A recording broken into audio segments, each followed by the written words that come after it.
tenir à remercier Céline Gilali et les associations antiques qui s'est profité de nos dates, un remerciement également. Je voudrais vous exprimer aussi mes remerciements d'avoir fait le déplacement. Il y a eu des moments où on a essayé d'intéresser autant de personnes qu'on n'a pas réussi.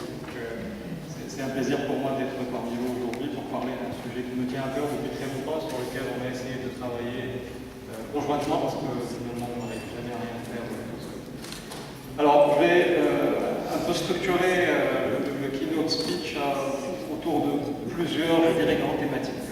La première a plutôt tendance à parler de ce que c'est, de ce qu'on veut bien entendre par l'économie numérique. Donc, je vais essayer de challenger. L'avantage d'être dans un keynote, c'est qu'on peut se permettre de tenter de nouvelles choses. On n'est pas censé faire dans le conformisme ni dans le politiquement correct. On peut proposer de nouvelles idées. Vous pouvez largement en profiter. Je vais également parler de l'innovation marocaine, de la recherche scientifique marocaine, parce que c'est ce qu'on en voit aujourd'hui de manière la plus objective possible. Et ensuite, je vais vous parler du cluster en tant que cadre et de Macer en tant que nouvel acteur pour essayer de dire est-ce qu'il y a une alternative aujourd'hui à des résultats actuels. Donc, alors, économie numérique et développement. Quand on travaille dans les technologies de l'information et de la communication, je pense que c'est le slide qui doit le plus vous faire plaisir. Quand on travaille dans la recherche scientifique, on est tout le temps en train d'essayer de comprendre des choses et notamment de corréler des paramètres qui a priori sont indépendants. Donc la corrélation entre développement économique et adoption des technologies de l'information est une corrélation parfaite, linéaire. Et donc lorsque vous voyez que pour les pays en voie de développement qui sont en bas à gauche, mais aussi pour les pays développés, plus un pays a adopté les technologies de l'information et de la communication, plus ces indices, qui sont des indices de développement globaux, sont des indices positifs, et donc il y a une très forte corrélation. Donc, je pense que de ce point de vue-là, lorsqu'on est un militant des technologies de l'information, on est vraiment un militant du développement économique de son pays. Et donc c'est vraiment très important de ne pas penser que la technologie de l'information et de la communication sont quelque chose pour une élite, mais c'est vraiment pour le développement du pays dans sa globalité. Et donc, c'est très important, je pense que c'est un slide qui, pour moi, est essentiel à comprendre. Oui, on parle des technologies de l'économie, de l'information et de la communication, mais ce n'est qu'un indicateur, qu'un facteur du développement économique global du pays. Et donc, c'est quelque chose qui a été vérifié, qui continuera à l'être, et ça va l'être encore plus dans l'avenir. Alors, mais par contre, les technologies de l'information et de la communication évoluent. Ils évoluent dans le temps. Aujourd'hui, on commence à avoir de nouvelles sources des données, de nouvelles informations. Donc, par exemple, il y a 10 fois plus de téléphones vendus dans le monde que de nouvelles naissances. Il y a 350 millions d'utilisateurs qui utilisent Facebook à travers leur mobile, 4 fois plus de comptes téléphoniques que de comptes bancaires, et je reviendrai sur cette dernière remarque parce que finalement aujourd'hui, il y a dans certains pays en voie de développement, notamment au Kenya, une convergence entre la notion de compte téléphonique et de compte bancaire. En fait, le compte téléphonique est associé derrière à un compte bancaire, et donc c'est une façon de percevoir les technologies de l'information et de la communication comme de manière très différente par rapport à ce qu'on a fait jusque-là. Et puis il y a des sources de données qui sont en train de multiplier la quantité de données qu'il faut gérer. Donc il y a 48 heures de vidéos qui sont partagées sur YouTube chaque minute. Donc, ce qui fait que le trafic qui est généré et pour lequel on a taillé les réseaux qu'on a construits jusque-là est en train pratiquement de doubler tous les ans. Donc, ça vous donne une image des tendances technologiques, et je reviendrai à cette notion de tendance technologique, où nous sommes en train de nous placer. Il est important de comprendre que la technologie d'information telle qu'on l'a vécue, telle que nous l'avons enseignée dans les écoles d'ingénieurs, est en train d'évoluer, elle est en train de changer, elle est en train de se transformer, et il faut prendre en compte cette transformation dans la manière dont on est en train d'appréhender les programmes de l'économie numérique. Il y a des vérités qui ont existé, qui vont continuer à exister. La loi de Moore, je pense qu'il ne doit pas être inconnue de beaucoup parmi vous, ce qui a consisté à prédire que tous les 18 mois à peu près, on doublait les capacités des équipements à un prix équivalent. Et donc cette loi, aujourd'hui on est en train de parler de la mort de la loi de Moore, du more than more, c'est-à-dire encore plus, c'est pas simplement une densification des puissances de calcul, mais c'est également une diversification, c'est-à-dire l'introduction de nouvelles fonctions. C'est une tendance qui ne s'est pas démentie dans le temps. On va accroître tout ce qui est complexité, on va maintenir les surfaces et donc ça permet de miniaturiser encore plus. La performance va augmenter et on va réduire la consommation de cette électronique. Alors, ce que ça veut dire pour la technologie d'information, malheureusement, pendant très longtemps, dans les cycles de formation, on a fait une très claire distinction entre les gens qui faisaient l'électronique et les gens qui faisaient l'informatique. Pour l'informaticien, il y a un clavier et un écran, mais derrière le clavier et l'écran, il y a tout un développement technologique qui conditionne et qui redéfinit ce que sont les technologies de l'information et de la communication. Et la loi de Moore a permis un essor des technologies de l'information et de la communication, des TIC, qui était sans précédent. Il y a aujourd'hui aussi de nouvelles dimensions qui arrivent sur les technologies d'intégration, tout ce qui est MEMS, donc Micro Electromechanical Systems, qui permet, jusque-là, tout ce qu'on a fait avec le silicium, c'était de traiter ce qui était binaire, l'information binaire 0 et 1. Aujourd'hui, avec des MEMS et des capteurs qui sont intégrés, on peut traiter des grandeurs qui sont physiques. Et là, l'intégration de ces grandeurs qui sont physiques fait que l'électronique part aujourd'hui dans des endroits où elle n'était pas. Et donc ça devient vraiment un fondamental du changement. Tout ce qui est flexible IC, donc tout ce qui est électronique flexible, qui permet de s'adapter à des formes de support qui ne sont pas rigides. Et donc on est en train de parler d'électronique dans les vêtements, d'électronique qui sont portés sur les corps. Tout ce qui est collecte de l'énergie qui était aussi un point limitant pour les technologies de l'information et de la communication des TIC. C'était un problème, vous n'aviez plus de batterie, votre téléphone était inutile. Mais si on avait, et on va commencer à y travailler, des moyens de récupérer l'énergie de l'environnement, de récupérer de l'énergie des RF, récupérer de l'énergie qui est plutôt mécanique, c'est-à-dire avec les systèmes piézoélectriques, ça change. Il y a de nouvelles technologies qui continuent à évoluer sur tout ce qui est circuit intégré, donc tout ce qui est silicon carbide, tout ce qui est silicon on insulator. Ce sont des technologies ultra low performance et donc on va commencer à imaginer une électronique qui est jetable, qui est capable de se régénérer, qui est capable de chercher de l'énergie et qui a pratiquement un self-healing, c'est-à-dire sa capacité à elle-même s'adapter à son environnement. C'est quelque chose qui est aujourd'hui dans les tiroirs. Et donc on commence à vraiment penser miniaturiser au-delà de l'aspect numérique du traitement de l'information tout l'aspect traitement analogique, interface avec l'environnement, recherche et capacité à générer de l'énergie pour maintenir un système électronique en fonctionnement. Alors, autre tendance qui ne se démentit pas et qui s'amplifie, lorsqu'on a essayé de connecter des lieux, donc on était sur une tendance d'à peu près 1 milliard. C'est-à-dire lorsqu'il a été, je ne pense pas que beaucoup parmi vous sont très jeunes, mais ce qui était ISDN, ce qui était connexion entre lieux physiques, là, il y avait une capacité globale maximale d'1 milliard de connexions. La deuxième tendance, c'est que lorsqu'on a essayé de connecter les personnes, et donc tout ce qui est téléphone mobile, on était sur une tendance à 5 millions. Aujourd'hui, la nouvelle tendance, c'est ce qu'on appelle Internet of Things, Machine-to-Machine Communications, et là, on est sur une tendance à 50 milliards d'après Ericsson. Et là, je pense que ça doit vous interpeller. C'est-à-dire, aujourd'hui, est-ce que les TIC sont vraiment, on a l'habitude de les percevoir, un PC, un téléphone, un centre serveur, un data center, ou est-ce que la tendance, enfin, la séparation entre l'économie et l'économie numérique n'est pas en train de disparaître du fait de la généralisation de l'utilisation des technologies de l'information dans beaucoup de domaines. Ce qui m'amène au slide suivant qui est en train de lister tout ce qu'on appelle le machine-to-machine communication. Et donc, malheureusement, c'est relativement petit, mais ce que vous avez au milieu, c'est globalement tous les secteurs de l'économie. On va parler, ce qui est en haut à gauche, tout ce qui est buildings, les bâtiments, tout ce qui est énergie, tout ce qui est consumer and home, tout ce qui est healthcare, qui est santé, tout ce qui est industriel, transport, tout ce qui est commerce et distribution, retail, tout ce qui est sécurité et public safety, et tout ce qui est IT et networks. Donc finalement, nous, initialement, notre vision, c'était le petit bloc qui est en violet en haut à droite. C'est ce qu'on appelle l'IT, c'est ce qu'on appelle l'éthique. Mais la réalité, c'est qu'aujourd'hui, les technologies de l'information et de la communication à travers les technologies sont en train d'envahir l'ensemble de l'économie. Donc, est-ce qu'il est toujours pertinent de faire une séparation entre une économie numérique et l'économie toute simple. Parce que si on exclut tous ces secteurs qui sont affectés par le développement d'éthique, il ne reste pas grand-chose.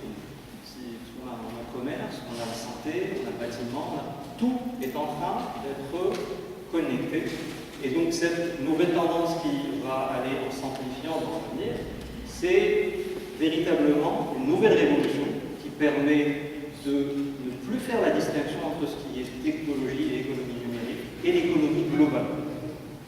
Donc on aura pratiquement plus de distinction. J'ai moi-même aujourd'hui beaucoup de mal à faire une distinction entre une économie, par exemple, du transport et de la logistique, qui initialement pratiquement était inutile pour les technologies d'information et de la communication, qui devient aujourd'hui structurée par les technologies de l'information et de la communication, aussi bien sur les algorithmes d'optimisation de la logistique et des groupes, tout ce qui est GPS pour le suivi en temps réel, tout ce qui est fleet management, tout ce qui est RFID pour le suivi et le monitoring en temps réel des objets. Donc, les choses sont en train de changer de manière radicale et la technologie de l'information et de la communication n'est plus un secteur, mais devient le cœur du développement de beaucoup de secteurs économiques. Ça, c'est vraiment un message important que je voulais transmettre. Autre chose que la technologie de l'information et de la communication a investi, je vais dédier un slide à ça parce qu'il y a pas mal de doctorants là-dedans, c'est ce que moi j'appelle free learning, l'apprentissage. Aujourd'hui, il y a une grande tendance, alors ça va de ce qu'on appelle les MOOC, Massive Online Courses. Ça va également sur tout ce qui est MIT OpenCourseWare. Et donc, la technologie de l'information et de la communication qui se généralise, l'information et la formation sur ces technologies-là qui devient beaucoup plus accessible, même à partir des départements les plus prestigieux dans le monde. Donc, avant, on avait deux grandes barrières. La première, c'était le coût des technologies de l'information et de la communication. Tout le monde se rappelle du prix de ce que ça coûtait d'acheter même un PC avec des capacités extrêmement limitées. Aujourd'hui, c'est bien quelque chose d'extrêmement accessible. Et il y avait aussi une autre barrière qui est la complexité, la difficulté d'appréhender ce genre de système, qui aujourd'hui est une barrière qui est en train de s'effacer parce que l'accès à l'information est quelque chose de beaucoup plus disponible aujourd'hui qu'elle ne l'a jamais été auparavant. D'autres outils qui me paraissent être tout à fait intéressants dans cette révolution numérique, qui sont ce que j'appelle le free and open source software, qui vous permettent de démarrer à partir de choses qui sont fonctionnelles. Et donc je ne vais pas lister la totalité des outils, mais il y a énormément d'outils qui sont extrêmement puissants, qui sont à votre disposition, à condition que vous puissiez les appréhender et les comprendre. Vous prenez aujourd'hui par exemple, du développement logiciel, il n'y a plus personne qui fait du développement logiciel à partir d'un éditeur de texte. Tout le monde travaille avec Eclipse ou des variantes d'Eclipse ou des plugins d'Eclipse. C'est devenu le standard. Or, Eclipse est un outil qui a été développé par IBM et qui est gratuit. Et donc, lorsque vous, en tant que jeune doctorant ou jeune entrepreneur, commencez à écrire du code, vous avez les mêmes outils que les meilleures boîtes dans le monde. Donc, ce qui va faire la différence, c'est véritablement votre capacité à comprendre les besoins et à développer quelque chose qui s'adapte au marché. Et donc, cette égalité des chances qui est en train de naître avec la généralisation des technologies de l'information et de la communication nous amène à vraiment se reposer la question sur la recherche nationale et sur la position que nous sommes. On a bien voulu structurer un peu ce speech sur deux aspects. Économie numérique, pratiquement aujourd'hui, ça veut dire économie tout court. Et ensuite, j'ai bien voulu poser cette question un peu polémique qui est quel est le rôle de la recherche nationale. Alors, avant de parler d'un rôle de la recherche nationale, il faudrait peut-être qu'on fasse une petite définition de ce que c'est que la recherche, l'innovation. Donc, il y a aujourd'hui des standards internationaux, notamment un que j'aime bien qui est le Boston Consulting Group. Alors, dans le Boston Consulting Group, on est en train de penser l'innovation et la recherche, les merger, pour vraiment parler de deux choses. Qu'est-ce qu'on investit dans cette recherche? Et comment on évalue l'output? Input et output. Au Maroc et dans les politiques publiques marocaines, très souvent, on a beaucoup parlé de l'input. On met 0,79% du PIB dans la recherche. On est en train de lancer un appel à projet à 300 millions d'euros. Donc il y a une très grande focalisation sur le input à mon sens, pas suffisamment de focalisation et d'intérêt pour l'output. Or, l'output, c'est véritablement ce qui va conditionner le succès ou l'échec de cette recherche. Alors, on peut faire la course vers le chiffre pour essayer d'avoir pas mal de, de publications et essayer de voir un certain nombre de choses, mais ce qui va véritablement faire qu'un pays en voie de développement commence à avoir des résultats comme un pays développé comme les États-Unis, c'est que l'output a un intérêt économique. Et donc là, on retrouve un peu cette thématique de dire recherche nationale, impact économique pour le pays, et donc création de valeur. Alors, lorsqu'on prend cet indicateur et qu'on essaie de positionner le Maroc sur la carte mondiale pour essayer de comprendre ce qu'on est, on est extrêmement mal positionné, non pas parce que nos inputs sont mauvais, on est moins bien placé qu'un pays comme le Sri Lanka, qui est pratiquement l'équivalent d'une ville au Maroc. Mais au moins les gens, lorsqu'ils mettent un peu d'argent et un peu d'effort, lorsqu'ils recrutent et prennent des doctorants, l'effort est beaucoup plus efficient, c'est-à-dire qu'on obtient plus de résultats avec beaucoup moins de moyens. Et donc notre classement est certainement en deçà de nos capacités, et essayer de regarder aussi d'autres résultats, comme par exemple le classement du Thomson Reuters sur les publications scientifiques, parce que on peut essayer d'imaginer, de dire peut-être que la recherche scientifique au Maroc n'est pas suffisamment appliquée, peut-être qu'on est trop porté sur ce qui est théorique, même là-dessus, on n'a pas des résultats qui sont extraordinaires. On est 59e mondial, c'est les résultats les plus récents sur le nombre total de publications.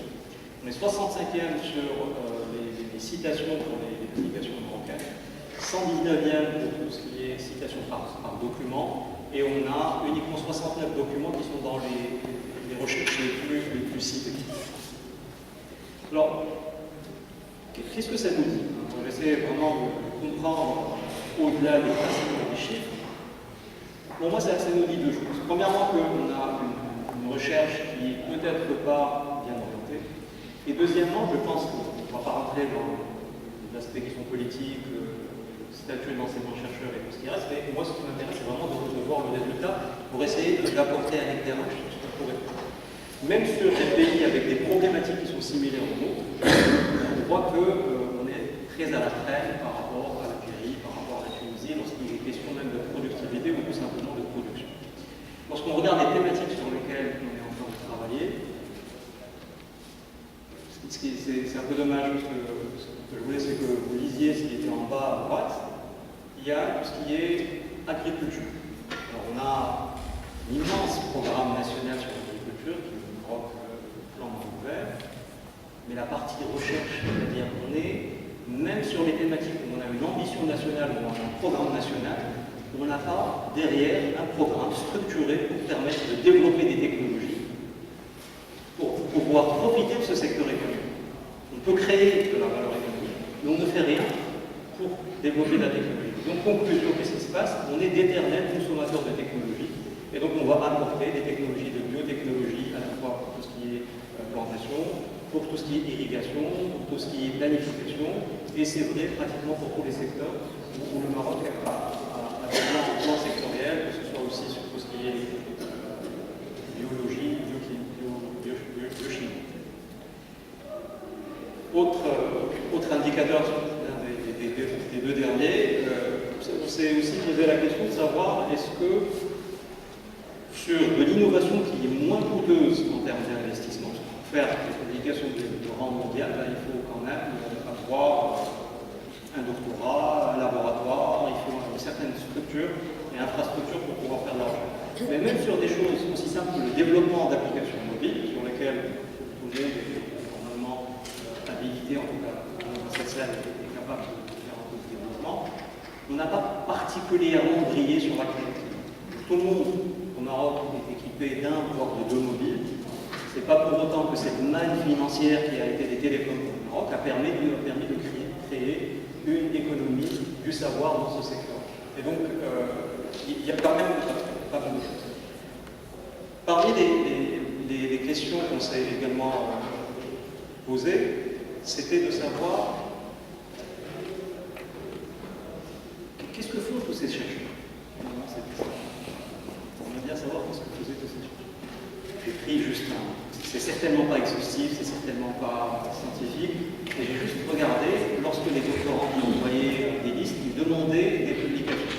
Et lorsque lorsqu'on voit les publications qui sont demandées, ça n'a absolument rien à voir ni avec les priorités du pays, ni avec les besoins de l'économie, ni avec la possibilité de l'emploi. Donc, vraiment, nos cerveaux, nos gens travaillent, une bonne partie des professeurs qui étaient des collègues, qui sont d'ailleurs des collègues, beaucoup continuent à travailler sur des thématiques qui sont venues de leur doctorat, qui ont été faits dans des laboratoires étrangers. Et donc, on essaye d'installer une recherche nationale, mais qui est complètement décorrélée par rapport aux besoins du pays, par rapport à l'orientation du pays.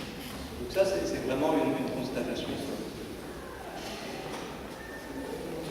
Cela m'amène à essayer de comprendre également les chaînes de valeur. Je vais avoir 3 slides, juste pour avoir une démarche différente. Donc, pour moi, ce qu'il faudrait commencer à faire, c'est commencer par comprendre les chaînes de valeur. C'est-à-dire comprendre les chaînes de valeur économiques, mais comprendre aussi les chaînes de valeur de la recherche scientifique. Et donc, être capable de savoir quand est-ce qu'on crée de la valeur, quand est-ce que cette valeur a plus de sens qu'elle soit orientée vers des brevets, par exemple, qui eux sont générateurs de valeur. Finalement, on pourrait dire ce qu'on veut, mais la réalité marocaine, c'est qu'on a besoin de créer de l'emploi fortement qualifié, parce qu'on voit les gens qui font des manifestations dans la rue, c'est pas nécessairement les moins formés, c'est au contraire les plus formés. Et donc, si on ne crée pas des emplois fortement qualifiés, on aura un problème effectivement du chômage. On a également un problème de l'adéquation, et je pense que là, le dernier appel à la candidature du Millennium Challenge Account, qui est lancé par les États-Unis, s'adresse exactement à cette problématique. On n'a pas un problème vraiment d'adéquation, mais on a aussi un problème d'orientation. C'est-à-dire que les gens travaillent sur des choses et ensuite, c'est à la fin qu'on se pose la question pourquoi est-ce qu'on le fait. Alors que la question de pourquoi est-ce qu'on le fait est une question centrale. Il faut commencer par se la poser au début, au moment du choix, au moment du recrutement du doctorant, au moment du choix du sujet et au moment du choix de l'investissement en infrastructure et en recherche. Donc je vais revenir un peu sur la casquette d'électronicien pour essayer de comprendre l'électronique. L'électronique en tant que vraiment illustration d'une chaîne de valeur. L'électronique et les sous-ensembles électroniques sont l'industrie en termes de commerce international la plus importante. Il faut savoir, on a parlé dans l'Internet of Things, l'électronique bientôt représentera la majeure partie du coût d'un véhicule automobile, alors qu'il y a 10-20 ans, elle était complètement absente. Donc, cette électronique, qui est la première industrie dans le monde, pour rentrer dans le détail. Ce que je voudrais, c'est m'accompagner dans cette démarche intellectuelle, de dire je vais laisser de côté un sujet, je vais m'intéresser à un secteur. Et force est de constater qu'à travers les échanges qu'on a eus au niveau international, par exemple, l'Allemagne qui a largement les moyens de financer toute la recherche fondamentale du monde, c'est relativement simple. Lorsque un professeur, un laboratoire n'a pas les moyens de pouvoir financer un contrat de recherche, il n'est pas autorisé par son établissement à recruter ce doctorant. Et donc ce lien entre la création de valeur économique et la recherche scientifique, il est établi, structuré par le démarrage et non pas à la fin. Et donc c'est véritablement là. Donc on commence à regarder tout ce qui est système. Dans le système, on regarde tout ce qui est sous-système. Et ensuite, on en arrive à un certain niveau. Et donc, déjà, quand on fait de la recherche, il faut déjà commencer par le cours. Pour se dire, moi, ce que je fais, il est positionné où? Est-ce que je suis sur la majeure partie du gâteau ou est-ce que je suis dans une thématique qui est très pointue, sur laquelle je risque d'avoir de forts problèmes de recrutement et de valorisation? Donc, comprendre ce qu'on est en train de faire de recherche, comment est-ce que cette recherche se positionne sur une chaîne de valeur et en termes de perspective économique, quelles sont les perspectives de la recherche que je fais? Et ça, c'est une démarche qui est nouvelle, qui est très prévalente dans d'autres pays, qui est pratiquement systémique, c'est-à-dire elle est dans la manière dont on construit la recherche, et qui est pratiquement absente chez nous au Maroc. Ensuite, nous, je voudrais utiliser ce slide juste pour illustrer le schéma classique de design en veille qui consiste à comprendre les contraintes d'un système, ensuite aller jusqu'à la conception d'un circuit intégré composé. Ça s'applique aussi bien à la mécanique, à la biologie, qu'à d'autres domaines. Lorsqu'on a attiré au Maroc des investisseurs internationaux, on s'est toujours positionné tout à fait en bas. Et donc, même lorsqu'on a formé des ingénieurs sur des technologies de pointe, que ce soit du développement mobile, du développement base de données, du développement, on a manqué sur la compréhension de la finalité du système. On a toujours été très parcellaire et c'est bien sûr intentionnel. Parce qu'il y a un transfert technologique, personne ne forme son futur concurrent. Et donc forcément, on forme des ingénieurs et des gens qui sont brillants techniquement, mais sur des petits morceaux. Mais lorsqu'il est question de répondre à des besoins économiques, on a besoin d'un système. Et malheureusement, c'est aujourd'hui là où le problème se pose le plus pour nous dans la chaîne de valeur. Bon, je vais essayer d'accélérer pour un peu tenir les temps nouveaux. Il y a eu un certain nombre d'initiatives. Donc ça, c'était un peu pour dresser le tableau. Je vais défendre deux thèses. Comme je l'ai dit, en tant que keynote, j'ai la liberté de défendre ce qui paraît utile. On aura le débat pour peut-être présenter des variantes. Premièrement, sur la pertinence de faire de la recherche de manière collaborative, c'est-à-dire de travailler ensemble dès le début, très tôt. Et donc, l'initiative du cluster, donc, avec l'IMPT, c'est bien avant que je sois directeur et puis professeur, c'est militant pour pousser pour le rapprochement avec les universités. On avait fondé un petit task force sur lequel on avait commencé à dire qu'il faut que le Maroc se dote d'un écosystème de développement, notamment dans le secteur de la microélectronique, qui est la base de tout ce qui est ICT par la suite. S'il n'y a pas de microélectronique, ou au moins une compréhension de la microélectronique, ben sachez qu'il n'y a rien, on ne peut rien faire, ni mobile, ni finance. Et donc, on a entamé cette réflexion sur les clusters microélectroniques comme étant un moyen de, je ne vais pas tout citer, mais un moyen de favoriser l'entrepreneuriat technologique, de favoriser la mise en relation entre des doctorants et des entreprises, de faire en sorte que les doctorants travaillent sur des thématiques d'intérêt pour les entreprises, et également de favoriser l'entrepreneuriat, c'est-à-dire que quelqu'un qui a un doctorat, aujourd'hui, dans 90% de la tête des gens, c'est je vais faire professeur universitaire. C'est ça la favoriser. Il se trouve que ce n'est pas une fatalité, qu'on peut très bien se découvrir des capacités d'entrepreneuriat, mais à moins d'avoir un cadre et un écosystème qui vous permet de le faire, ben c'est extrêmement compliqué de le faire tout seul. Donc, encore une fois, on revient vers la chaîne de valeur et je voudrais bien que vous reteniez cet aller-retour entre chaîne de valeur, opportunité économique, recherche scientifique, identification de moyens, et c'est un va-et-vient permanent. Donc on s'est intéressé au Maroc, aux problématiques, notamment au plan structurel marocain, et on a trouvé qu'il y avait 5 grands domaines d'application sur lesquels il était important qu'on puisse se positionner. Tout ce qui est énergie renouvelable, tout ce qui est télécom et sans fil, wireless, tout ce qui est automobile, sécurité et sur tout ce qui est médical, qui sont des applications de niche, et tout ce qui est agronomie. Et donc pour pouvoir adresser ces besoins-là, on a identifié qu'il y avait des éléments de base, notamment dans l'optique, dans l'électronique et dans le logiciel, dont on disposait. C'est-à-dire que ce sont des secteurs où nous avons la compétence au niveau de la formation de l'université, mais également des ingénieurs industriels qui travaillent dans ces secteurs. Et donc, tout l'astuce, c'était d'essayer de monter des projets qui faisaient appel à ces compétences de base pour desservir des marchés et des secteurs où le Maroc lui-même était un marché.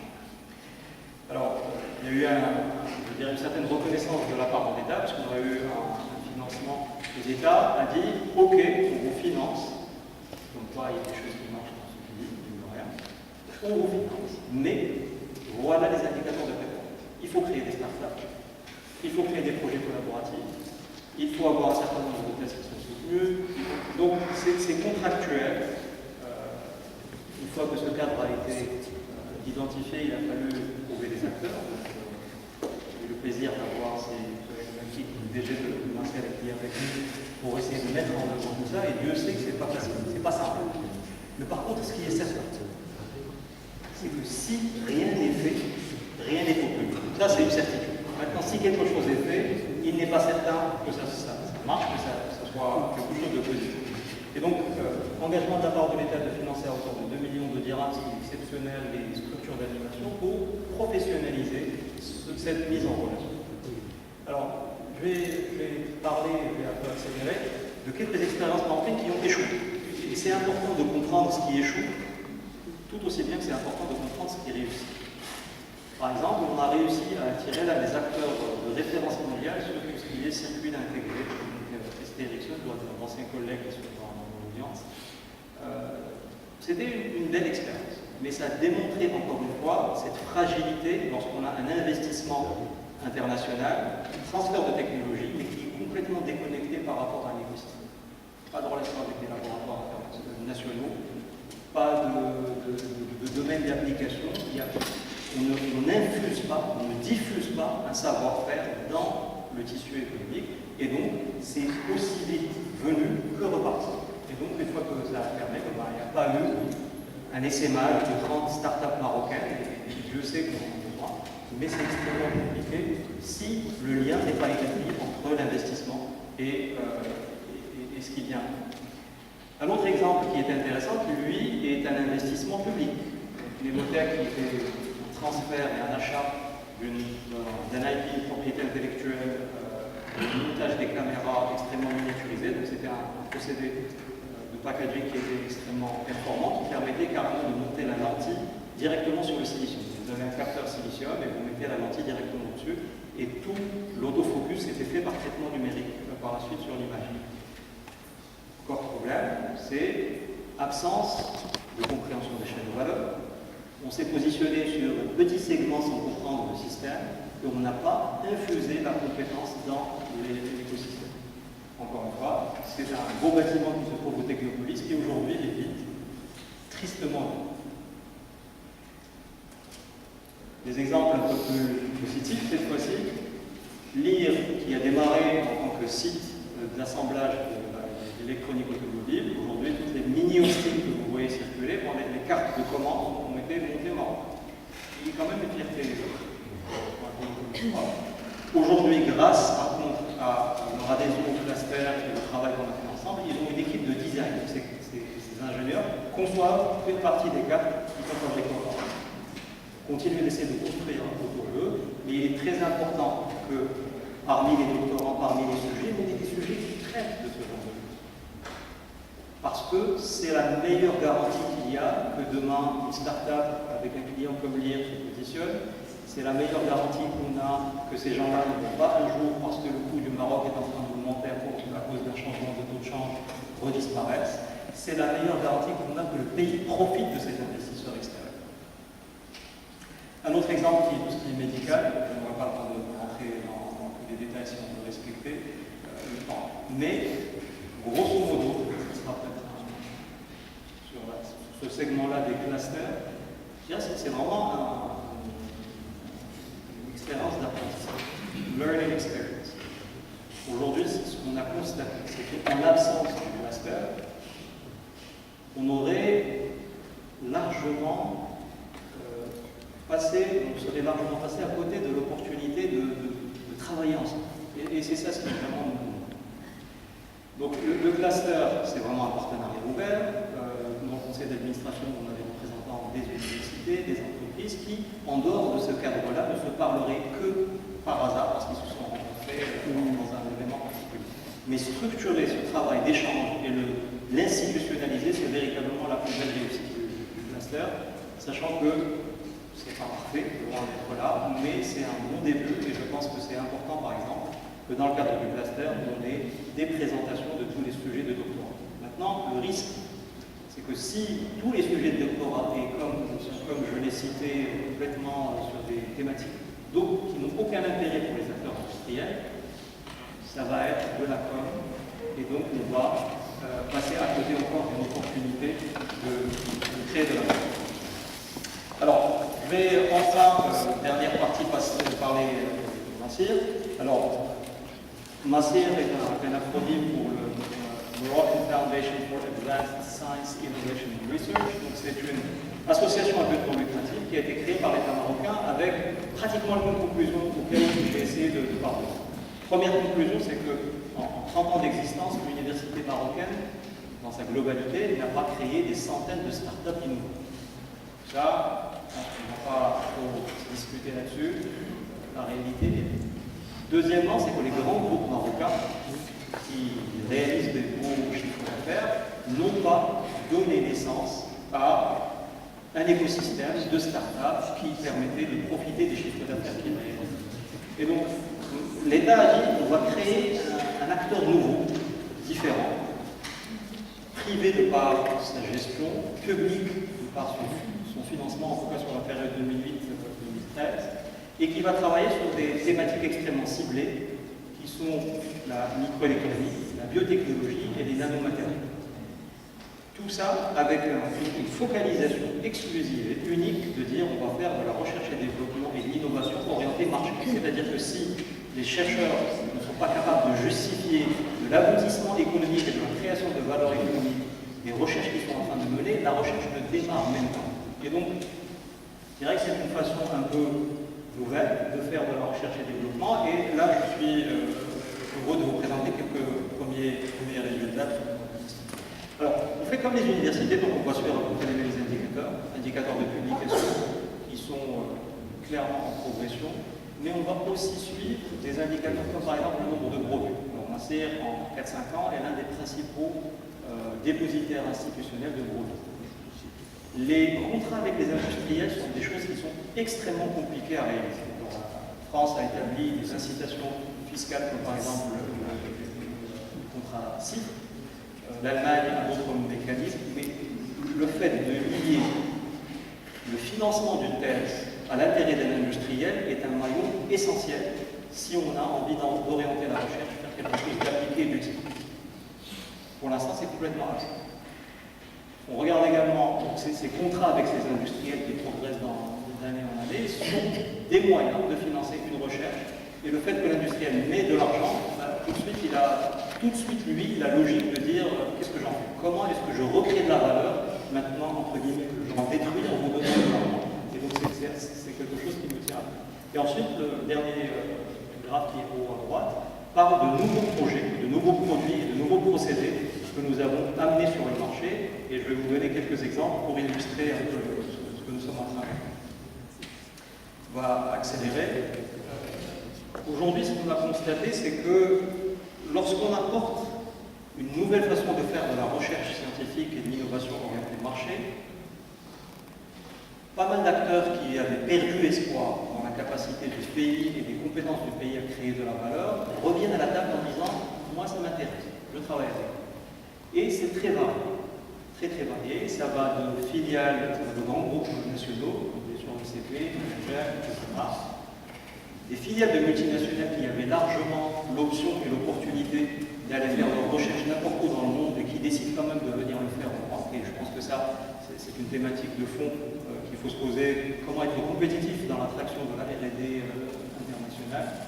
Et aussi des petites structures qui, vu qu'il y a un cadre d'échange, on a même eu des petites startups françaises qui n'arrivaient pas à accéder à des laboratoires qui sont beaucoup plus puissants, beaucoup plus anciens, beaucoup mieux lotis que nous en recherche et développement, mais qui vous disent, nous on trouve au Maroc une oreille, on trouve quelqu'un qui écoute nos préoccupations et donc on est intéressé par travailler avec vous. Et je pense que ça c'est vraiment un petit embryon de réussite sur lequel il faudrait peut-être effectivement se pencher pour essayer de voir comment est-ce que ce modèle peut être extrapolé, parce que Macer n'a certainement pas l'ambition d'accaparer l'ensemble de la recherche scientifique. Mais c'est un modèle en termes de gouvernance, d'orientation marché et de gestion des ressources pour de la R&D orientée marché. Il y a quelques projets au bout de 3-4 ans de travail, je dirais de manière assez sérieuse et assez structurée et orientée. On commence aujourd'hui à voir nos premiers produits purement développés dans les laboratoires qui commencent à arriver sur le marché.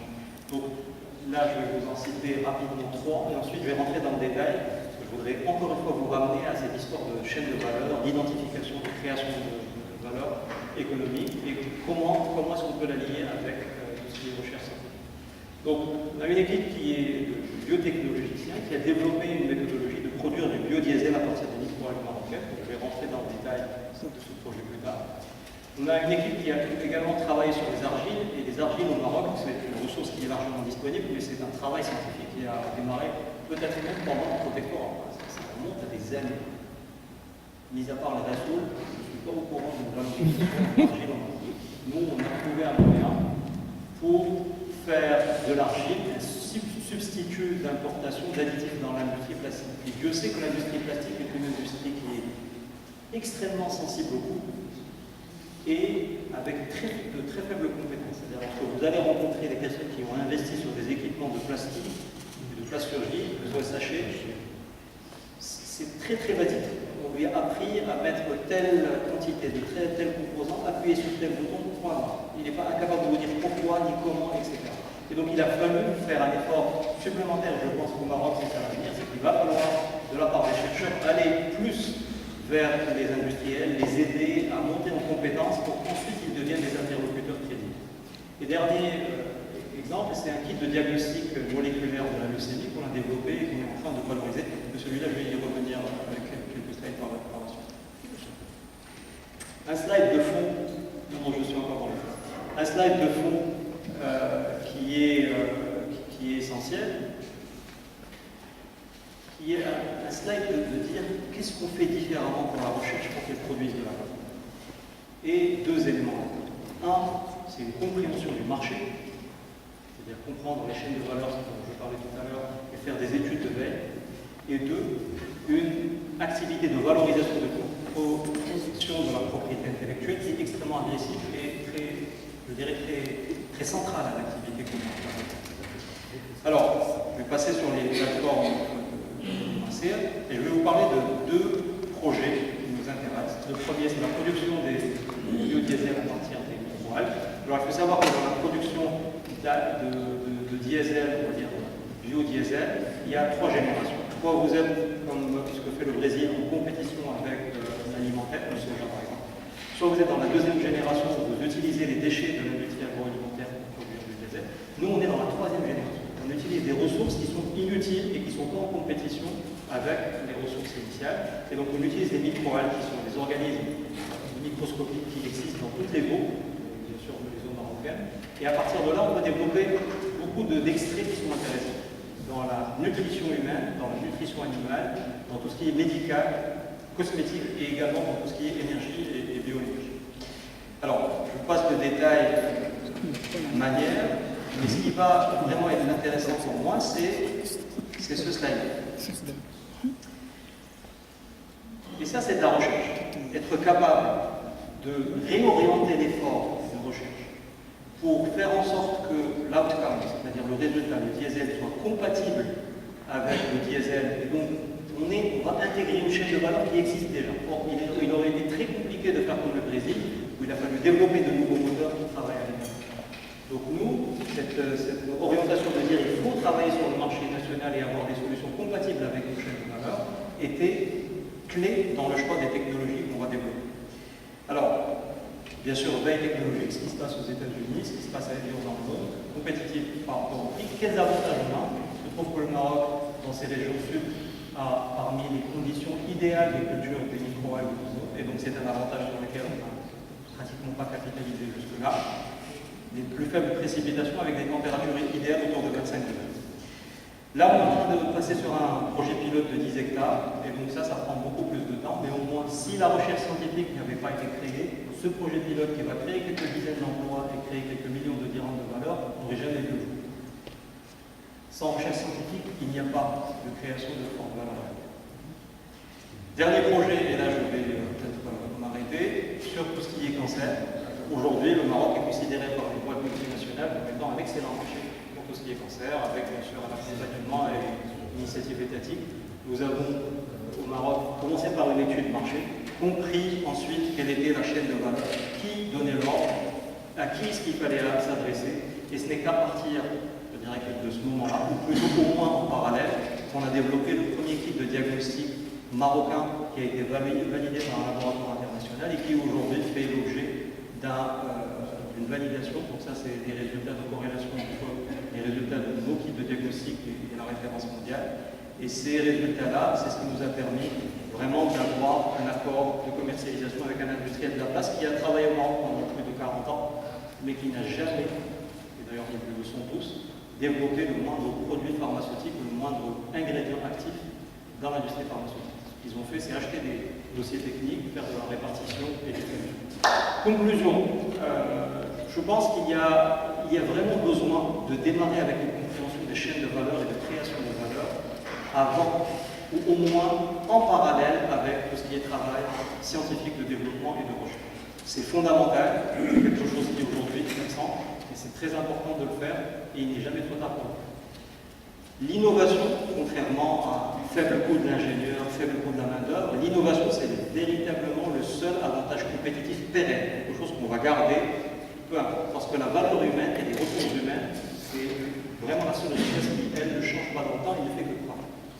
Et enfin, il y a aujourd'hui un certain nombre d'initiatives. Je pense qu'il est important de capitaliser, de comprendre les leçons et essayer de les dupliquer. Et ce sera mon dernier slide dans les 45 minutes qui m'ont été allouées. Merci.